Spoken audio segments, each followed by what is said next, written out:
It's always fascinating to find out what the Straussian silences are.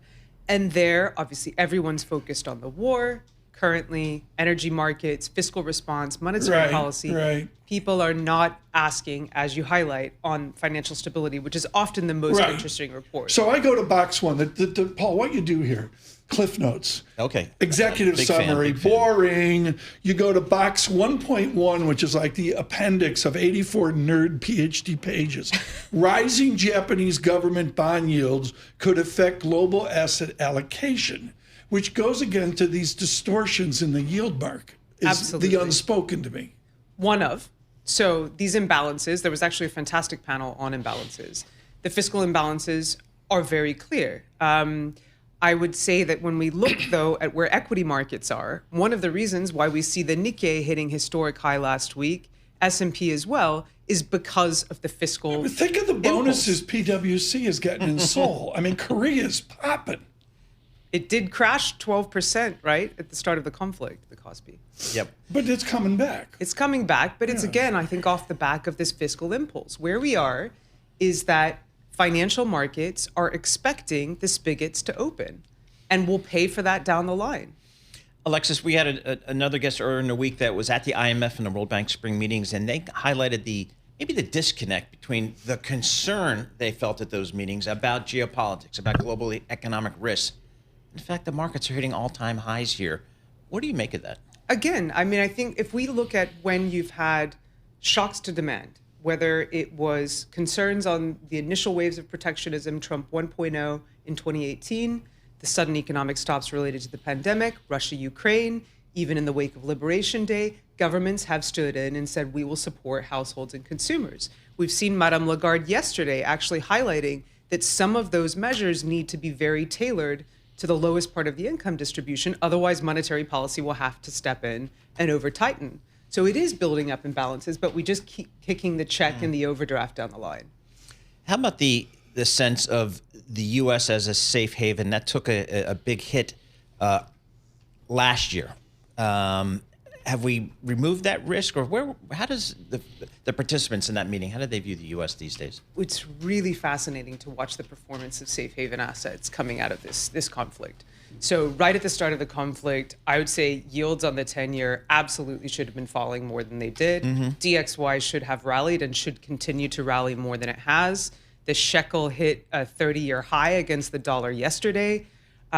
So this debasement trade, the diversification trade, some of these numbers tell me is not over. Okay. It's certainly not as dramatic as it was in the wake of Liberation Day.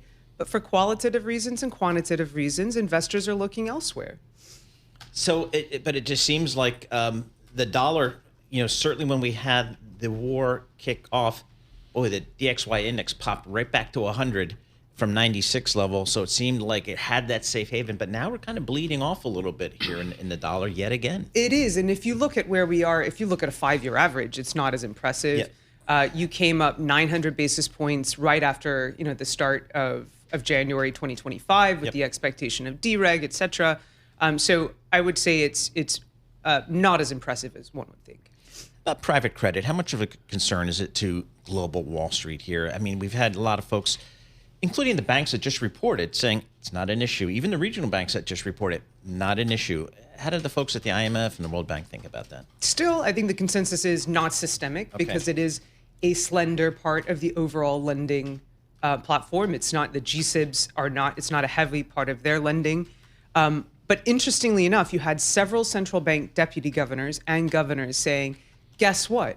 There were also moments in credit markets that were also a slender part of the credit market that had a contagion effect and had a runnable scenario. So we have to look out for that. I would say the other thing that people were not talking about is dereg in the U.S. traditional banking sector and the impact that that might have further down the line. You actually have the U.S. GSIBs having very healthy profitability, not necessarily needing to reduce capital requirements. And that, I think, is something that was silent that should be spoken about. Can I rip up the script? Let her rip. Okay, thank you. You darkened the door at St. Andrews, wandered down, I think it was to LSE. Yeah, she played golf up there. I tried. She tried. It's too slow. Do you have a favorite soccer team? Do you have a football team? I liked Liverpool. Liverpool. Yeah, I They liked always win. Liverpool. They never. When was the last time Liverpool? Oh, I know. I mean, they're always good. This is my teenage days. Coventry came up, which is they're coming up from the minor leagues, up. Wolverhampton was declining yesterday, and the Tots are about ready to go down, which is unbelievable. What's the state of the United Kingdom now? I mean, the King Charles was really emotional about the Queen's 100th birthday.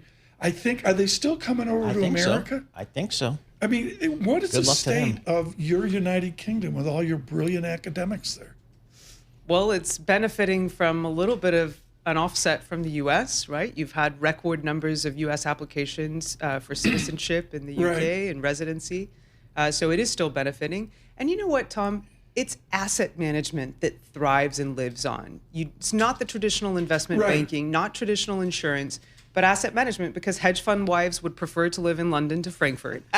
And so this is actually... That's a thing. It's actually quite robust. The difference here, and you're going to hate me for this, the difference here is that the conversation generally tends to be quite myopic in contrast with the rest of the continent. So you're still looking back to the Brexit question and the referendum question. This is a basic question for Americans. If Farage becomes prime minister, does he Trumpify the United Kingdom? What does that look like? We've talked about this in the past. I know PwC's looked at it seriously. But does that mean, an acceleration of the foundations and the institutions and questioning institutional integrity? I mean, I think that's one question mark. The other thing that we should think about is the rise of the right is not your dad's GOP. The rise of the right is not traditional, obviously, laissez-faire, free markets. And so what we work with our clients to think about is, where can the government actually intervene, even if you've been supportive of a government, into your business, and how does your share price take a tumble off the back of that?